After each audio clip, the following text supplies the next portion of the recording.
सार दिनैनि बे प्रग्रामनि सोमोन्दै मा बुंनो सार बाहागो लानानै गिबियावनो चिरां जिल्ला स्पर्ट्स एसोसिएशननि जानानै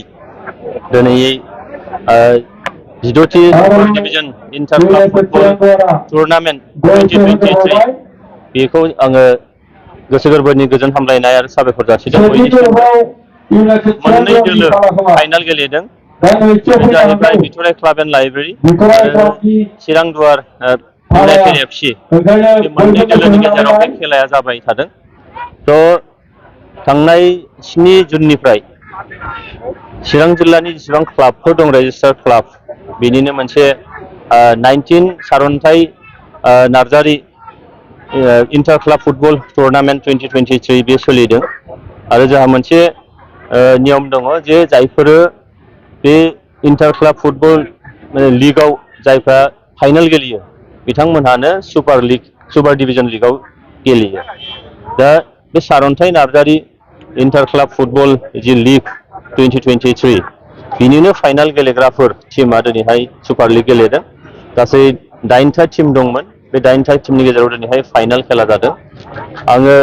मोननैबो दोलोनि दैदेनगिरिजों लोगोसे गेलेगिरि बिथांमोननिसिम आंनि बेस्ट अफ लाक होदों जे खारना जाहैबाय सारन्थाइ नार्जारि बिथाङा जोंनि चिरां जिल्लानिनो आरो बिथाङा सासे गिबियाव जिल्लानि सासे गेलेगिरि उनाव स्टेटनि गेलेगिरि आरो नेशनेल प्लेयारमोन नेशनेलनि जानानै बिथाङा थाइलेण्डआव इन्टारनेशनेल फुटबल मोनसे स्कुल गेम बिथाङा गेलेहैदों दा बिथांनि मुङावनो इन्टार क्लाब फुटबल लिगखौ फाथिनाय जायो आरो बिनिनो फाइनाल गेलेनायफोरखौ दिनैहाय सुपार डिभिजन बे खेलाखौ होनाय जायो थ' बेजों जोंनि जिल्लानि गेलेगिरिफोरखौ जों एनकारेज होनो थाखाय जोङो नाजानाय जादों आरो निस्सय चिरां जिल्ला हिसाबै फुटबलाव जोंहा जोबोद मोनसे माने जायगा दङ आं मिजिं खालामदों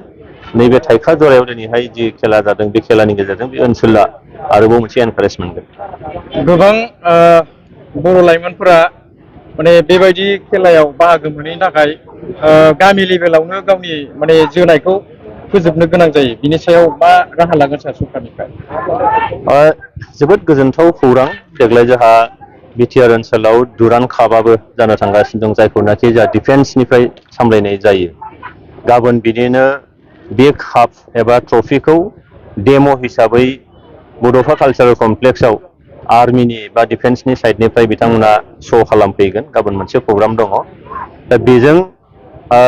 जाय जिनिसानाखि जाय दुरान कापआ एसियानि गोजामसिन काप बियो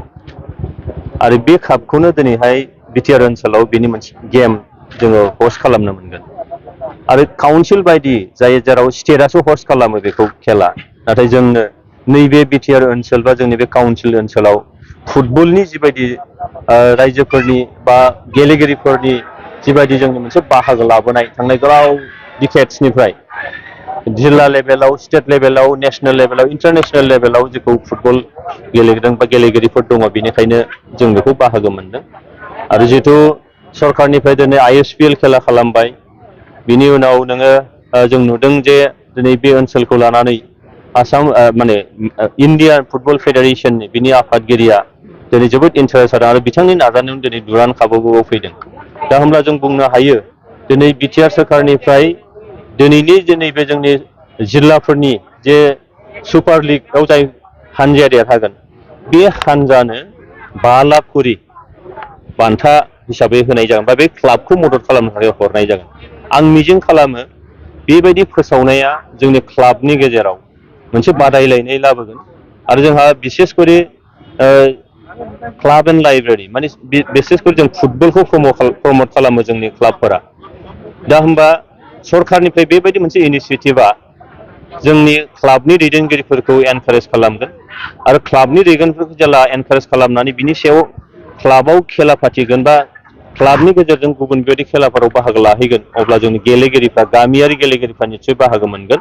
आरो बेजोंनो जोंनि नैबे ओनसोलाव फुटबला जेबायदि थांनाय गोलाव बोसोर 100 बोसोर सिगांनिफ्राय जोंनाव मोनसे पपुलार मोनसे गेम बयजोंबो अनसायजानाय गेम बे गेमखौ आरोबाव जोङो